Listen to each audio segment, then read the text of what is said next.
Виртуал, привет! Прежде чем ты поставишь дизлайк этому ролику, учти, что, по моему мнению, Ханс Циммер, композитор этого фильма, действительно очень сильно постарался, и музыка вышла атмосферной. Актеры, операторы, монтажеры, графисты, все они молодцы. Да что там?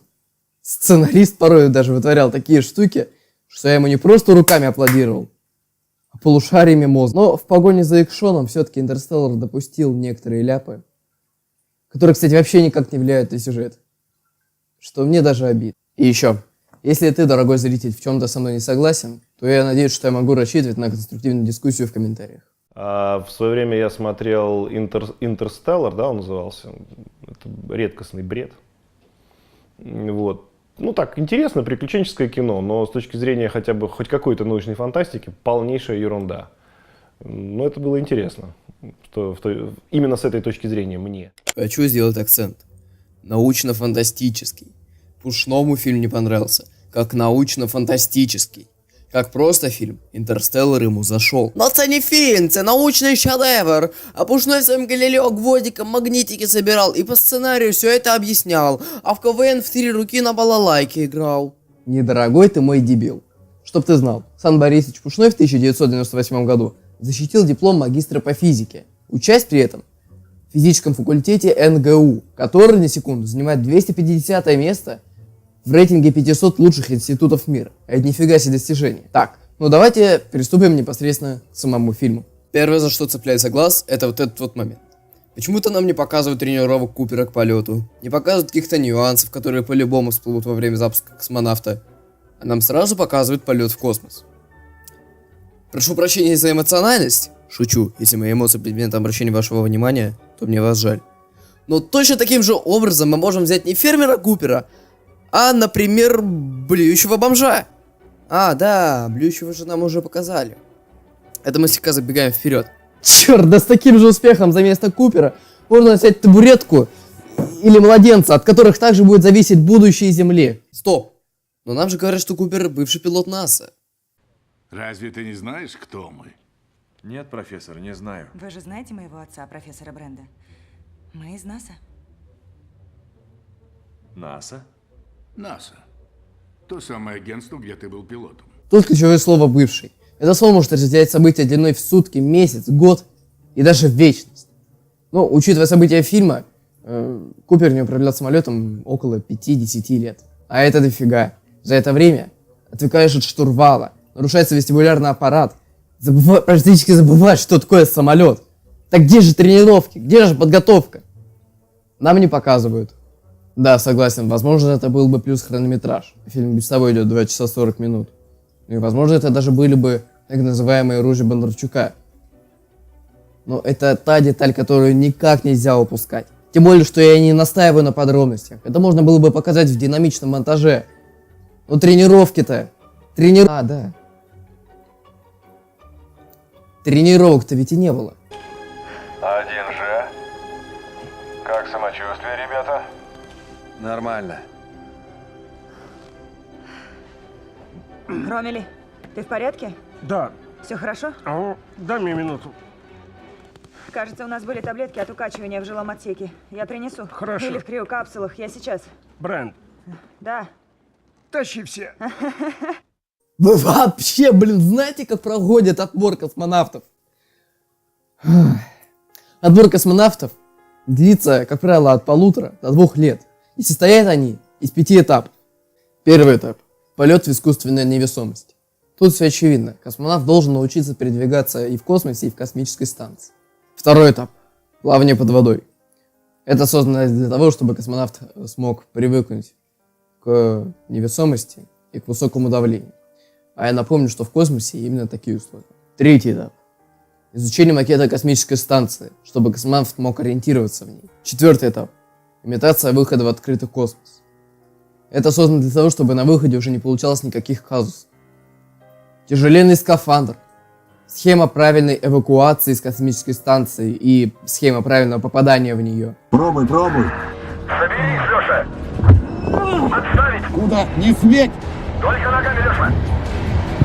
Ну все, вы погибли. И ваш напарник тоже. И, наконец, 5-й этап. Центрифуга. На центрифуге космонавт привыкает к частому вращению и сильнейшему гравитационному полю. Как только космонавту становится плохо, его вытаскивают из центрифуги. И если он облюет все вокруг, то его уж точно не допускают в космонавты. Это очень важный пункт. Без него весь полет пойдет на смарку. Как его вообще допустили до космонавтов? Нас собрала всех, кого не жаль? Почему мне при моем слабом вестибулярном аппарате порой в машине не разрешают кататься, а его пустили в космос, где малейшая пылинка может привести к тому, что космическую станцию закрутят, и космонавту пиздец. Прошу прощения за выражение, но просто я не могу сдержать свои эмоции, когда этот фильм попадает в топ-250, когда этот фильм поддерживают бэдкомедиан, СМИ и народ. А подобной халтуры не видят. Бесконечно можно смотреть только на две вещи. На звезды внутри диска Луны и на космическую станцию около Сатурна в несоблюденном масштабе. То, что происходит на этой станции, нам показывают так.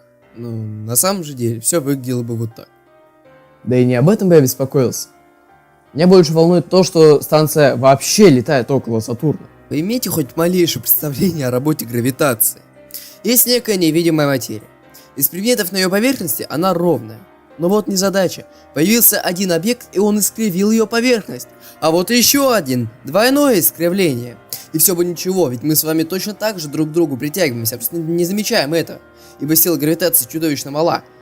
Но Сатурн тяжелее космической станции в 1 секстиллион 362 квинтиллионов раз. По формуле вычисления силы гравитации находим, что будучи космическая станция далека от Сатурна хотя бы на расстоянии колец, что несколько дальше того, что нам показывают в фильме, и составляет порядка 48 тысяч километров, сила притяжения была бы равна 6 миллиардам 799 миллионам 661 тысячи 413 ньютонам.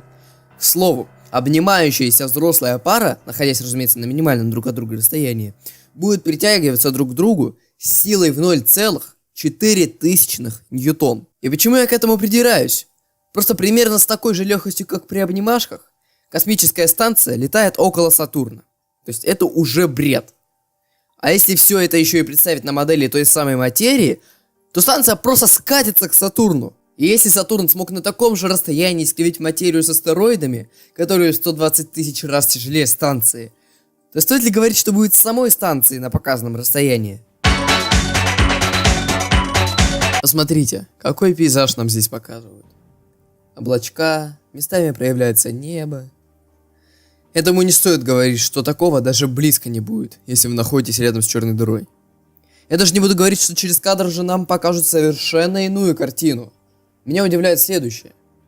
Откуда здесь взялся свет? Да, рядом есть Гаргантюа, она же черная дыра, которая, собственно, и излучает этот самый свет.